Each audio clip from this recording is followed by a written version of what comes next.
Watch the clock. I want to talk to you about 4 news stories. On the surface, the 4 stories may appear to be unrelated, but a closer examination reveals the Democrat chess match for the future of our country. First, let's talk about H.R. 1. Now, here's a copy of the bill. H.R. 1 is the big government Democrat answer to the rapid spread of election reform bills sweeping across red states. These election reform bills, such as Georgia's, make it easier to vote but harder to cheat.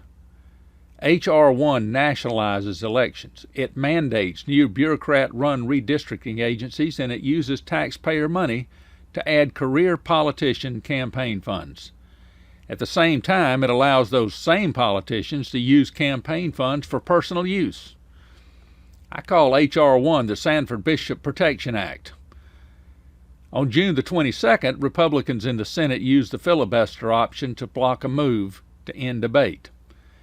The filibuster is the second story. Democrats needed 60 votes to end a debate so they could vote on the bill. Now, fortunately, they could only muster 50 votes. The headlines read, "The bill was dead." Not so fast. Earlier that day, 15 Republican governors sent a letter to the Secretary of Commerce about the census. Now, this is the third story. These governors urged the Commerce Secretary to move forward quickly with the census. So what is the connection between H.R. 1, the filibuster, and the census?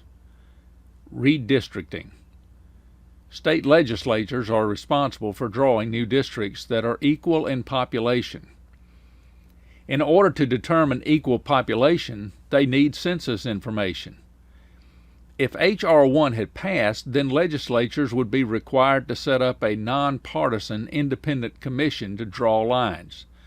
Now, supposedly, this independent commission would remove the politics from the redistricting process. Now, whoever believes that fails to understand human nature. H.R. 1 did not pass, but it was only the 60-vote requirement in the Senate filibuster rule that kept it from passing. A simple majority in the Senate could change the rule to eliminate the filibuster. Then, with 50 votes plus the vote of the Vice President, H.R. 1 would go to the President for his signature. The federal government would take over elections. If the state legislatures get the census information and H.R. 1 has not passed, then legislatures draw the districts. Then it will be another 10 years before the next census. The Biden administration is simply trying to find more time on the clock by delaying the census data. Meanwhile, Democrats try to get 50 votes to change the filibuster rule. And that brings us to the fourth story. Democrats in the Texas legislature have their own unique way of stopping legislation. If enough of them do not show up, there will not be a quorum, and nothing happens without a quorum. Democrats chartered a plane and left the state for the Democrat sanctuary of Washington, D.C. They held press conferences, and President Biden made a speech about all these states suppressing votes with their election integrity laws. It brought H.R. 1 back to the front of the news cycle. H.R. 1 is dead in the water, but it is by no means dead. The Biden administration is desperately trying to find 50 votes in the Senate to end the filibuster now.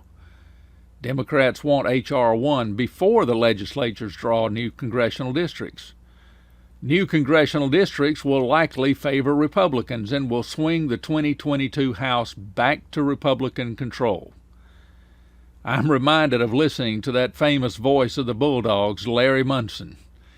In the 1992 Georgia-Auburn game, in the final seconds of the game, Georgia was clinging to a tight lead. Munson was shouting into the microphone, "Watch the clock!" And when the clock ran out, Munson exclaimed, "Old Lady Luck saved us." 4 stories that would seem to have no connection have a common thread. That thread is H.R. 1 and control of the House in 2022.